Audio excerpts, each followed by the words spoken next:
Hello. My name is Sean Odom, and over the course of 10 weeks for a class assignment, I was asked to write 10 blogs and see how it tied in together. And about 10 weeks ago, I chose the subject of public corruption in the Philippines, which later evolved into the relief efforts of the Super Typhoon Haiyan, aka Yolanda. And I wanted to tie it in together as far as with to start off with the public corruption. That was about $141 million mishandled between bribes, sexual harassment, crooked politicians, um, crooked state officials. So, um, if you may not know in the background, that is tribal songs of the Taboli tribe of the Philippines. And this particular group are self-sufficient, which means they make their own clothes, they harvest their own crops, and basically live pretty much primitive, not to insult them, but dirt roads and houses made out of sticks and mud.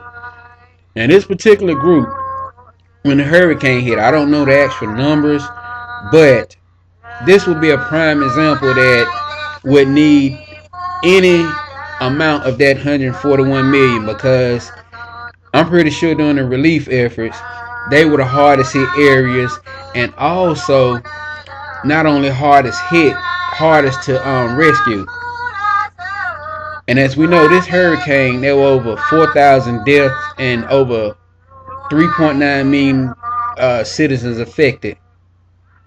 So it goes, everything ties back to the public corruption because a lot of this money was designated for the infrastructure of highways, roads, housing, adequate plumbing, and it's mishandled. But no one thought that a hurricane of this magnitude would come along because this is an area that averages 20 natural disasters a year.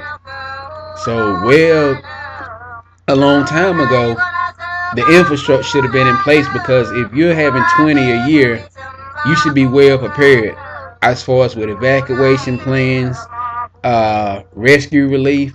But fortunately, United States came along and designated first 20 million and then later another 17 for the relief efforts.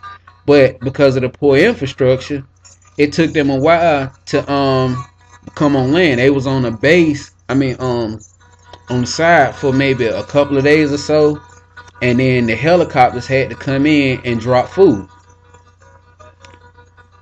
That's a good, but it's a bad because if the structures, you had bulldozers to plow just to get them on land and then go from there. But fortunately, United States and other nations did help them out financially and through the National Guard. But it also ties back into, it makes you wonder about who's handling this 37 million because they have a president that vows that he's gonna I guess mandate or whatever, make sure that the corruption is to a cease. But we had one official, while even though they didn't know it, one official daughter was living a lavish lifestyle, BMWs, Justin Bieber concerts, I think Usher, and while the Taboli are living basically off the land. That's not a bad thing because it shows that greed affects everyone. And I'm not making an issue about who's greedy, who's not, but at least I want to expose, well, not expose, but just put emphasis on poor infrastructure. If everything, that money was used the right way and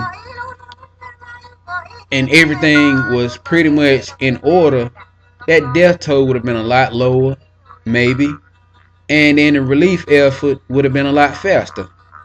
So it took me 10 weeks really just to see how it evolved, and I'm actually glad that I did because it showed me a side of politics along with poor infrastructure and just how certain people are just living natural.